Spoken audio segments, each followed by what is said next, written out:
먼저 우리 호산나 찬양대와 찬양단을 통해서 은혜 받게 된 것을 진심으로 감사합니다. 여러분을 건강한 모습으로 이렇게 만나 뵈니까 너무나 감사합니다. 제가 잘 아는 목사님 중에 그 어느 교회 원로 목사님 계시는데 그 목사님 한번 만났더니 자기는 그럽니다. 자기는 매달 그 교회를 통해서 사례금을 받는데 너무나 부끄럽다, 죄송하다 그런 얘기를 합니다. 왜 그러냐면 자기가 교회를 그만둔 뒤에 후임자가 어떻게 목회를 잘못했는지 점점 교회가 짜부러들고 또 기둥 같은 그 재직들이 떠나고 그래서 교회 재정도 낮아지는데 자기가 봉급까지 받으니까 너무 죄송하다 그런 얘기를 하는 것을 들어봤습니다. 그런 의미에서 우리 홍익교회는 평안한 가운데 날로 성장 발전하고 있으니 담임 목사님과 당회원, 중직들과 재직들 모든 성도들에게 너무나 감사할 뿐인 것입니다. 뒤에서 열심히 제가 기도하겠습니다. 여러분들도 저를 위해서 기도 많이 해주시길 바랍니다. 5월은 가정의 달이고 오늘은 어버이 주일입니다. 일찍이 시인 브라우닝은 즐거운 가정은 일찍 맛보는 천국이다 라고 했습니다. 이 말을 다른 말로 표현한다면 불화한 가정은 일찍 맛보는 지옥이라 이렇게 표현해도 좋을 것입니다. 그러므로 우리에게 맡긴 가정을 화목하게 잘 만들어서 식구들에게 일찍 천국의 맛을 보여드리는 것도 마땅할 줄 아는 것입니다. 그런데 우리나라는 점점 경제적으로 잘 삶에도 불구하고 이제 점점 많은 가정들이 깨어지고 있다는 것은 불행한 일이 아닐 수가 없습니다. 우리나라 이혼율은 세계적으로 상위권에 이르고 있습니다. 더 안타까운 것은 많은 부부들이 이혼을 부부 갈등의 돌파구로 인정하고 있다는 사실입니다. 코리아 갤럽에서 조사한 바에 의하면 이혼을 어떻게 생각하느냐라는 물음에 상황에 따라 이혼할 수 있다라고 대답한 사람이 불신자 가운데 41.4%, 또 신자들의 경우에는 34.1%라는 답이 나왔습니다. 이런 풍조가 점점 만연되어 가고 있습니다. 저는 일생 동안 부부의 화목을 강조해온 사람입니다. 그런데 어느 토요일인가 가와만사성이라는 그런 연속극을 보다가 여자 주인공이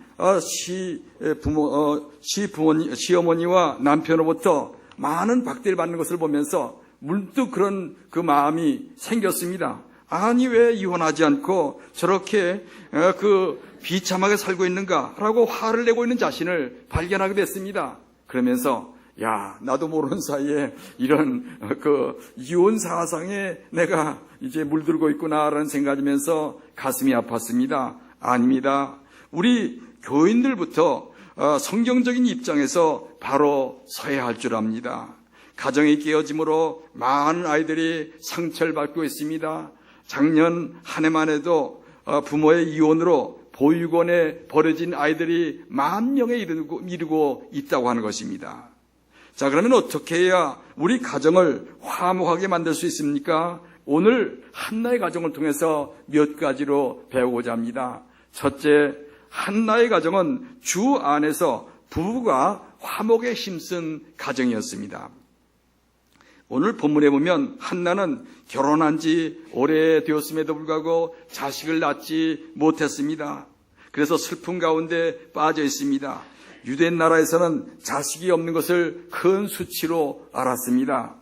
그러므로 당시는 일부 다처제가 허용되는 때이기도 하지만은 남편 엘가나는 대를 잇기 위해서 후처를 얻었던 것 같습니다. 한나가 더욱 슬픈 것은 둘째 부인 분인나가 자식을 낳은 다음에 계속 한나를 괴롭힙니다. 비난합니다. 박대합니다. 어떤 때는 격동을 시킨다고 했습니다.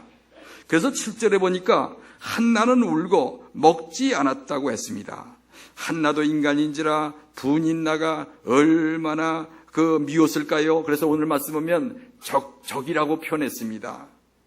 그런 여인을 받아들인 남편 엘가나도 너무나 보기 싫었을 것입니다. 한나는 쩍하면 울고 쩍하면 식사 시간에 나타나지 않습니다. 보통 남편 같으면 짜증이 나면서 그런 여인을 싫어했을 것입니다. 그런데 보십시오. 엘가나는 다릅니다. 8절에 보면 한나여 어찌하여 울며 어찌하여 먹지 아니하며 어찌하여 그대의 마음이 슬프뇨 내가 그대에게 10 아들보다 낫지 아니하뇨 라고 위로했습니다. 그뿐 아니라 4절에 보니까 엘가나가 매년 그 실로에 가서 제사를 드린 다음에 제물의 분깃을 분인나보다 한나에게 갑절이나 줄 정도로 한나를 사랑했습니다. 이렇게 사랑한 이유가 무엇일까요? 한나는 둘째 부인이 박대함에도 불구하고 조금 더 맞서 싸우지 않았습니다. 그 한풀이를 남편에게 퍼붓지 않았습니다. 오직 모든 괴로움을 하나님께 안고 나가 기도하는 것으로 대신했습니다. 그런 신앙적이고 인격적인 모습에 남편은 감동을 받고 그 한나를 사랑한 줄로 아는 것입니다. 더욱 남편은 한나의 신앙적인 결정을 존중했다는 사실입니다.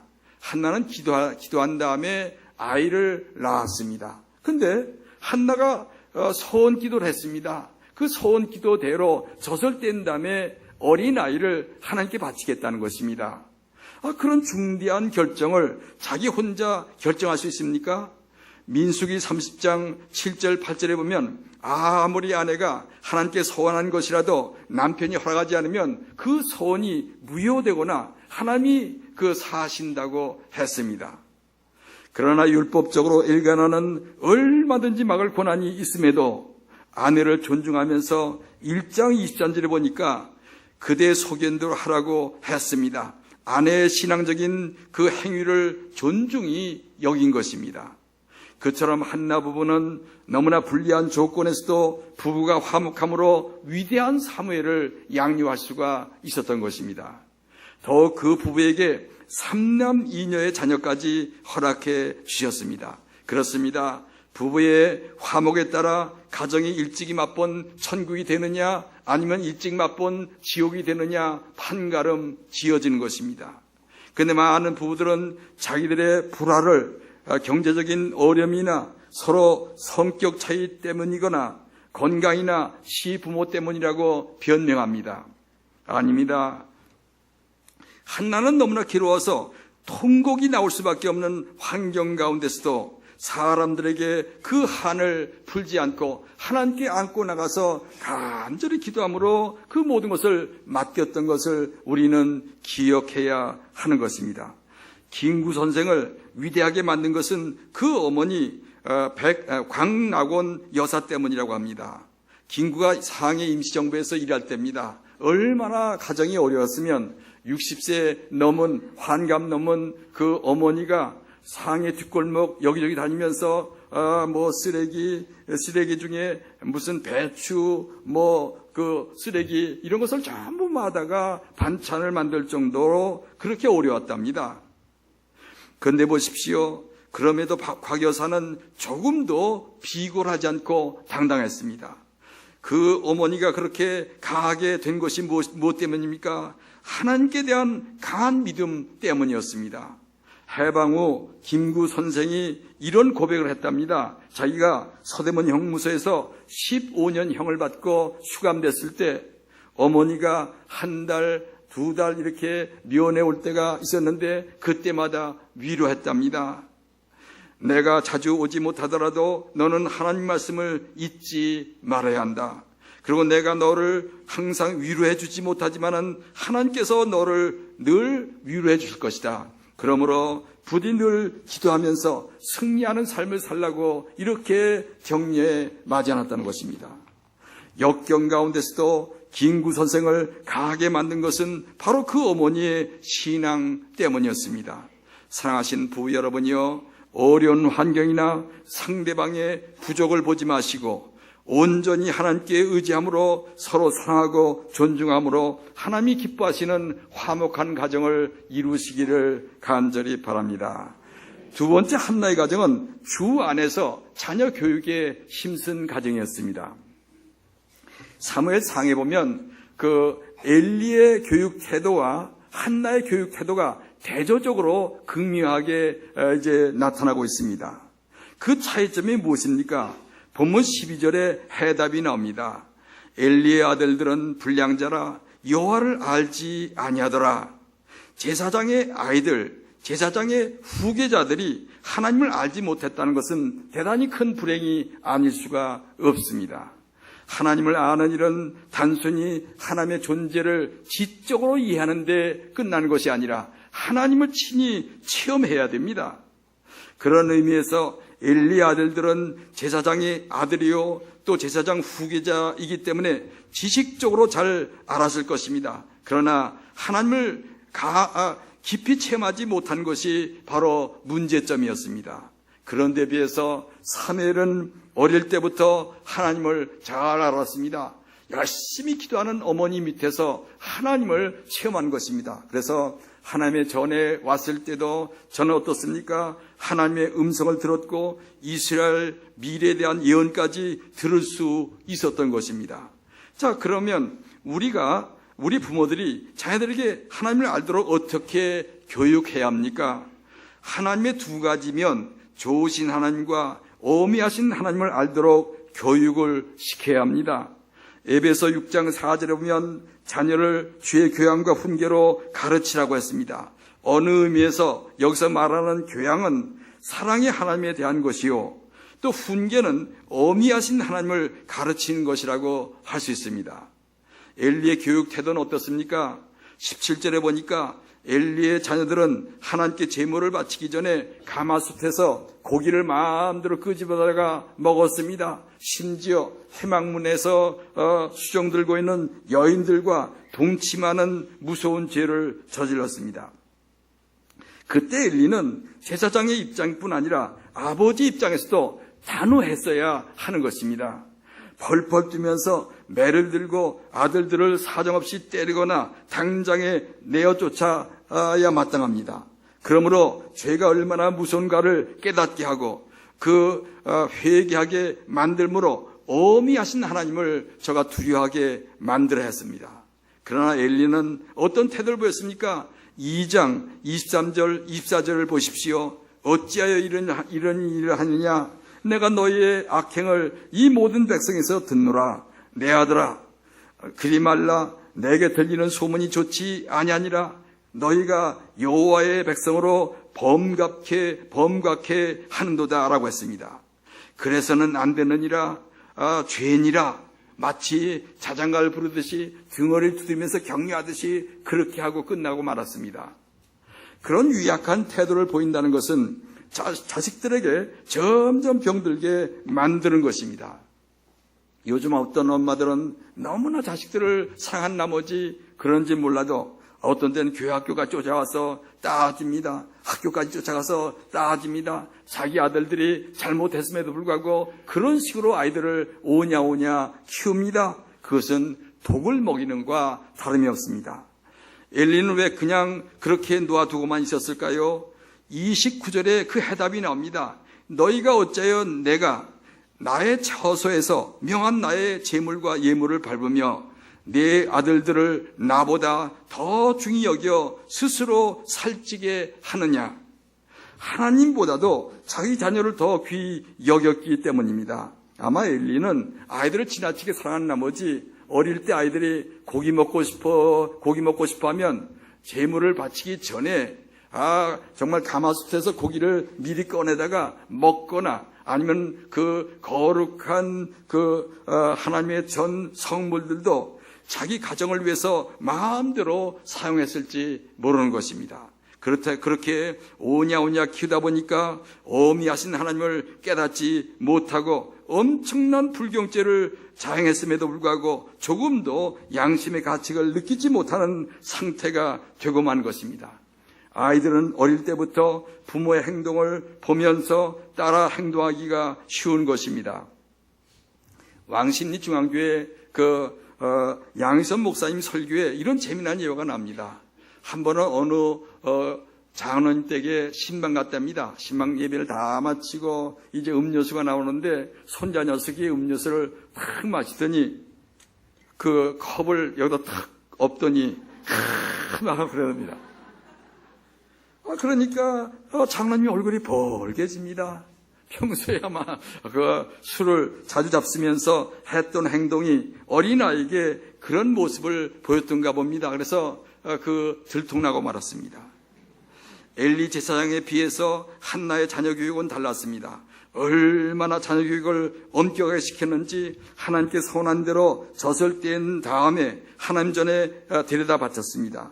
엄마로서 너무나 매몰찬 모습이 아닐 수 없습니다. 그럼에도 어린 사무엘이 엄마를 떠나지 않으려고 울고불고 했다는 기사가 전혀 없습니다. 이는 아주 어릴 때부터 너는 하나님께 바쳐진 몸이다. 너는 앞으로 하나님의 집에 가서 살아야 한다. 귀에 못이 박히도록 가르쳤기 때문에 가능한 이야기입니다. 그러면 한나는 어린아이들을 정말 성전에 띄워놓고도 눈물 없이 냉정하게 돌아서는 철의 여인입니까? 아닙니다. 어떻게 얻은 아들인데요? 불면 꺼질까? 만지면 터질까? 애지중지하던 아이가 아닙니까? 그런 어린아이가 눈물 흘리면서 자기를 애타게 바라보고 있음에도 엘리에게 맡기고 돌아설 때 한나의 가슴은 갈갈기 찢기는 심정이었을 것입니다. 아마 집에 돌아와서도 골방에 들어가서 눈물을 펑펑 흘리면서 왼종일 통곡 기도를 했을 것입니다. 한나가 그런 결단을 내린 것은 자식보다도 하나님을 더 귀히 여겼기 때문입니다. 바로 그런 한나의 믿음이 위대한 사무엘을 만들 수 있었던 것입니다. 잘못을 저지름에도 오냐 하며 감싸주는 것은 자식의 그 인생을 망치는 것입니다. 옛 속담에 바늘도둑이 소도둑이 된다는 그런 말이 있습니다. 이 말은 바늘을 훔쳤을 때 단호했으면 나중에 소도둑이 되는 길을 막을 수 있다는 그런 뜻이 아니겠습니까? 종교개혁가 마틴 루터는 어릴 때부터 그의 어머니로부터 엄격한 종교교육을 받았답니다. 그는 고백하기를 내가 어렸을 때 어쩌다 보니까 남의 과일을 훔친 적이 있었습니다. 그때 이를 알고 어머니가 피가 나도록 나를 때린 적이 있었습니다. 이런 엄한 가정교육을 받는 속에서 여러 번 정신적 격동기를 넉넉히 이겨나가는 원동력을 얻게 되고 이뿐 아니라 나중에 하나님을 경외하며 그분만을 두려워하는 마음으로 일하게 되었다고 고백합니다. 사랑하신 부모님 여러분이요, 진정 자녀와 제자가 귀하고 사랑스럽거든 좋으신 하나님을 열심히 가르치십시오. 동시에 잘못할 때는 때려서라도 바르게 훈계해서 어미하신 하나님을 알도록 교육시킴으로 하나님이 기뻐하시는 자녀들로 양육하시기를 간절히 바랍니다. 세 번째, 한나의 가정은 주 안에서 효도에 힘쓴 가정이었습니다. 성경에 나타난 효자 중에 가장 어린 사람을 꼽는다면 바로 사무엘일 것입니다.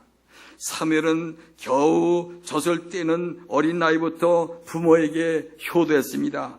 한나는 선한 대로 아이를 젖을 떼자마자 하나님의 전에 갖다 바쳤습니다. 서로 떨어지는 순간 한나와 어린 사무엘은 눈물을 철철 흘렸을 것이 분명합니다. 그러나 어린 사무엘은 엄마의 치맛자락을 붙잡고 엄마하고 집에 돌아가서 살고 싶어라고 때를 썼다는 기록이 전혀 없습니다. 1장 26절에 보면 그 아이는 거기서 여호와께 경배하니라 라고 했습니다.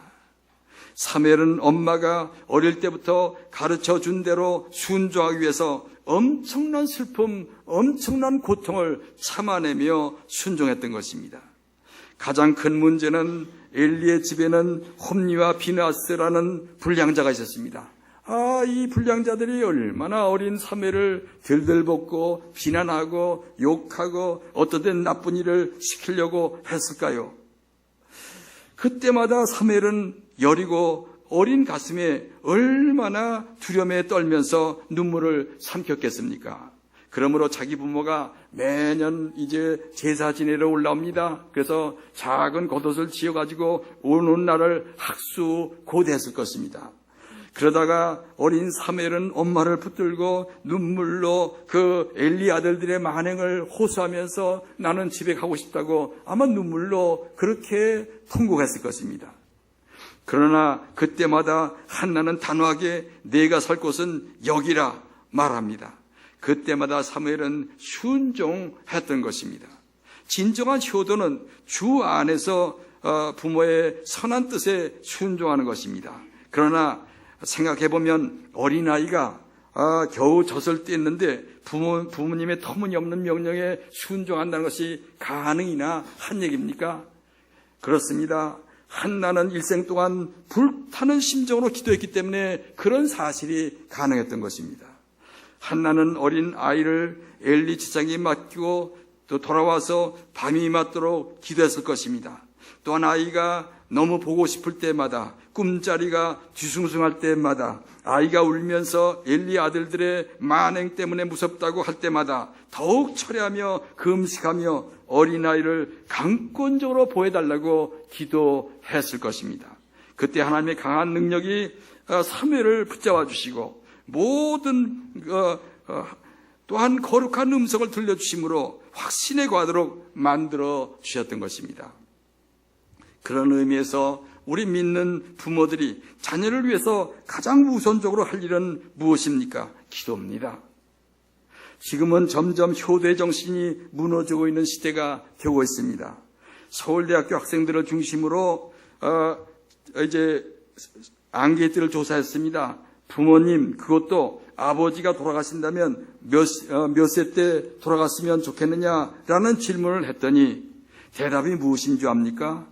우리나라 최고의 머리들, 그 이른바 공부로 성공했다는 서울대학교 학생들 중에 아버지가 돌아가시면 제일 좋은 나이로 62세, 63세를 꼽았답니다. 아니, 옛날에는 그래도 70세 고려장 그러신데, 나이가 뚝 떨어져서 62세, 63세. 말이 됩니까?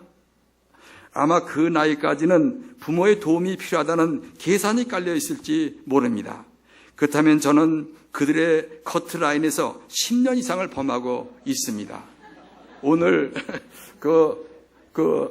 케이크를 받은 분들, 나이 많은 70세 이상 되신 분들은 앞으로 서울대학교 부근에 가지 마시기 바랍니다.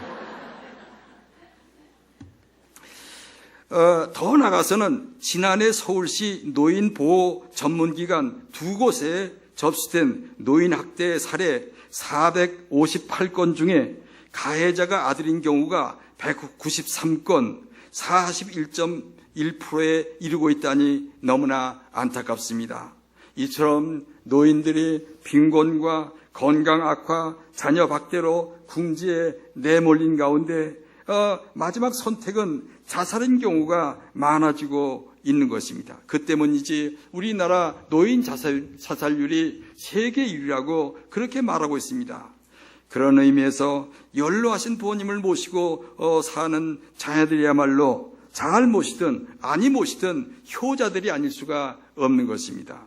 저의 가정도 어머니를 93세까지, 장모님은 89세까지 모셔봤지만은 효도는 정말 너무 어려운 것입니다. 그래서 10계명 중에 5계명 효도 계명은 유일하게 땅에서 잘 되는 복을 허락하셨던 것입니다. 자녀 여러분이요, 여건은 어렵더라도 우리 기독교인들부터라도 연로하신 부모님들께 효도를 다해 보시기를 바랍니다.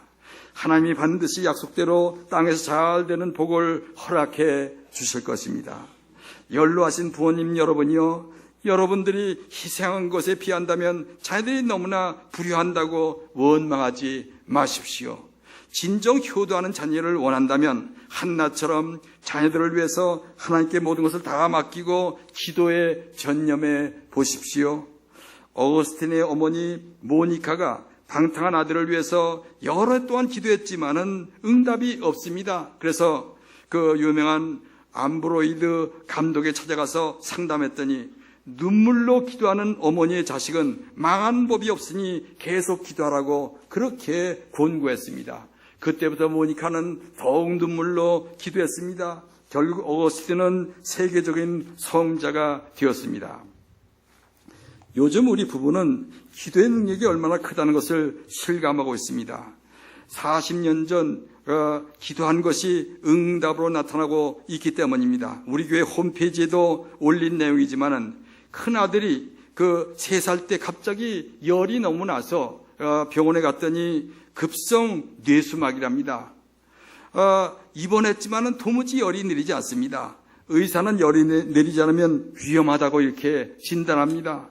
그날 밤에 집사람이 고열에 시달리고 있는 어린 아들을 안고 이 아이를 살려주시면 주의 종으로 바치겠나이다라고 서원했습니다. 그러나 고등학교를 졸업하고 신학과에 입학은 했지만은 세월이 가면서 방송 일에만 열심을 보일 뿐 목회자들 생각은 전혀 하지 않습니다. 그래서 선교 방송도 주의 사역이 아니겠는가 라면서 자유했는데 40세가 넘은 그런 나이에 갑자기 금년 들어서 신학교 가겠다는 것입니다. 그래서 한신대학교 신대원에 가서 입학원서까지 샀습니다. 목회자의 길을 가겠다는 것입니다. 부모가 소원 기도한 것인 탓으로 만류할 수가 없습니다. 등록금을 우리가 어디든지 책임질 테니 입학하라고 이렇게 그 용기까지 주었습니다.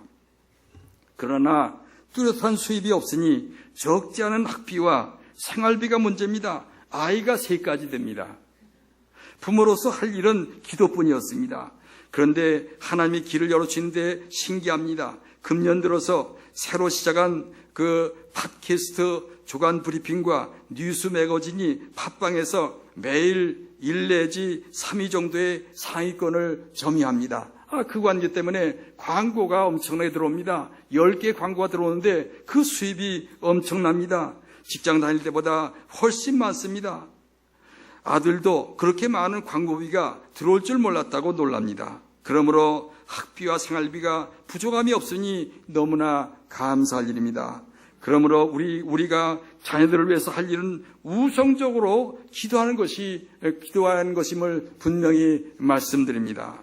사랑하신 성도 여러분이요, 가정의 달을 맞으면서 여러분의 가정도 한나의 가정처럼 주 안에서 부부가 화목을 이루는 가정, 주의 교양과 훈계로 자녀를 양육하는 가정, 주 안에서 부모에게 효도하는 가정들이 다 되시기를 간절히 바랍니다.